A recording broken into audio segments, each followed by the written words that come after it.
compañeros hasta ahora, comentar el tema de las víctimas, que me parece muy importante. Decía Víctor Orozco, no conocemos a las víctimas, no sabemos quiénes son, nos ocultan. En algún momento, digamos, después de varios años de asesinatos repetidos de muchachas, de adolescentes, de mujeres jóvenes, en Ciudad Juárez, las organizaciones de la sociedad civil hicieron este trabajo de darle cara y de darle características a las víctimas. Y esto me parece fundamental, porque hubo una política sistemática por parte del gobierno, de la Procuraduría del Estado, pero incluso también de políticos a nivel federal, de culpabilizar continuamente a las víctimas. Lo que escuchábamos, que podía haber sido tremendamente indignante, y sin embargo se hizo casi sentido común, era: ellas se las buscaron, ¿no? Ellas se lo buscaron. Entonces, todos nosotros, al conocer, por supuesto, al tener hijas, al conocer a las niñas, al saber lo que es una niña de 13, 14, 12 años, que eran las muchachas que eran asesinadas, decíamos: ¿cómo es posible que se diga que ellas se lo buscaron y que ellas eran culpables en lugar de ser víctimas?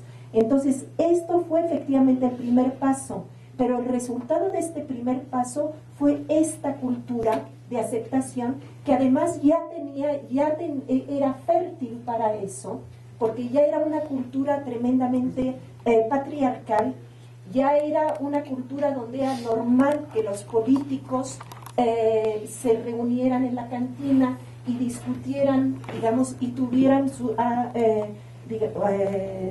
mujeres que presentaban únicamente como objeto. Es decir, era muy fértil la cultura, pero la cultura se modifica, y también este tipo de percepciones. Entonces creo que si podemos empezar, a hacer algunas propuestas. Una primera propuesta es efectivamente darle cara a las víctimas, insistir en quiénes son las víctimas, porque ahora el último de los hechos que no se ha mencionado aquí es el de antier, una nueva masacre, nuevamente en torno al asesinato de un joven. Ahora tenemos, digamos, claramente otro sector muy afectado, que son los jóvenes, nuevamente adolescentes, nuevamente muchachos que no tienen evidentemente ninguna relación con el crimen organizado, y sin embargo la primera declaración que hizo Calderón, a muchos kilómetros y después de muchas horas de que hubiera sucedido lo de Villas de San Vaca, era un ajuste de cuentas entre ellos mismos.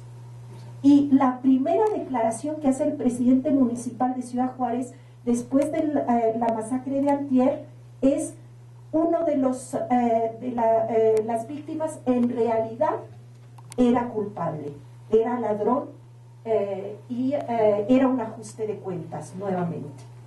Entonces, el asunto es: no nos lo creamos, pero que nosotros no nos lo creamos no es suficiente, lo hemos visto. Aunque sea totalmente increíble, se ha formado una cultura y se ha formado un sentido común en lo que esto se vuelve parte de nuestras creencias. Hola, soy Martín Íñiguez, soy maestro universitario de la UNAM, la Universidad Iberoamericana. Soy especialista en el tema de pandillas transnacionales y migración. Y precisamente me siento como estuvimos en Centroamérica de la década de los 90, con lo que estamos viviendo aquí. Y lo que dice Dolores es cierto. Ciudad Juárez también hay que ver nuestra perspectiva. Hubo una cultura que se dejó crecer con los feminicidios. Tenemos un procurador que actualmente fue el procurador del estado de Chihuahua, que no resolvió absolutamente nada. Y yo creo que ese es el gran tema, ¿no? Porque yo que conozco Ciudad Juárez, he dado clases en la Universidad Autónoma de Ciudad Juárez, y conozco lugares como Anapra, en los cuales cuando uno se pregunta ¿qué van a hacer estos jóvenes que no tienen absolutamente nada? No encontré un centro deportivo, no encontré una escuela. Pues gran parte de todo eso es la falta de oportunidades que hay. Y es lo que decía Ignacio Alvarado precisamente con lo de las pandillas, ¿no? ¿Qué otra cosa les queda si tenemos en el país 3 millones de niños, de jóvenes que ni estudian ni trabajan? Entonces gran parte de todo esto, aquí hay un caldo de cultivo enorme. Y yo creo que sería importante que vamos pensando qué hacer no solamente en Ciudad Juárez, sino en varias partes del país. Y precisamente hay un proyecto que se está manejando ya, es un proyecto, es una realidad, que es el Faro de Oriente, que es la fábrica de artes y oficios que está en Iztapalapa, que ya se construyó en otras 4 delegaciones y que tiene un éxito impresionante, sobre todo dando oportunidades aspiracionales a quien no las tiene. Yo creo que el gran reto es, pensemos no solamente en Ciudad Juárez, pensemos en el país. Y yo se los invitaría a que al final pusiéramos propuestas concretas para que esto no solamente se quede en un foro académico, sino una especie de coalición por Juárez, porque todos somos Juárez, y porque yo creo que al final de cuentas esto también nos está estallando aquí en el Distrito Federal. Gracias. Que así como se ha hablado de que no sabemos quiénes son las víctimas, hay un punto, y cómo se ha interiorizado, se ha naturalizado la cultura de criminalizar a las víctimas, ¿no? La aceptación casi social en este sentido, que creo que es un punto muy relevante, es también esta idea de los que matan. Bueno, ¿quiénes son los que matan? Y de repente cuando dicen, alguien que llevaba 50 homicidios, bueno, eso no se llama estado fallido. ¿Cómo alguien puede haber matado durante tanto tiempo, o aunque fuera en corto tiempo, a 50 vidas?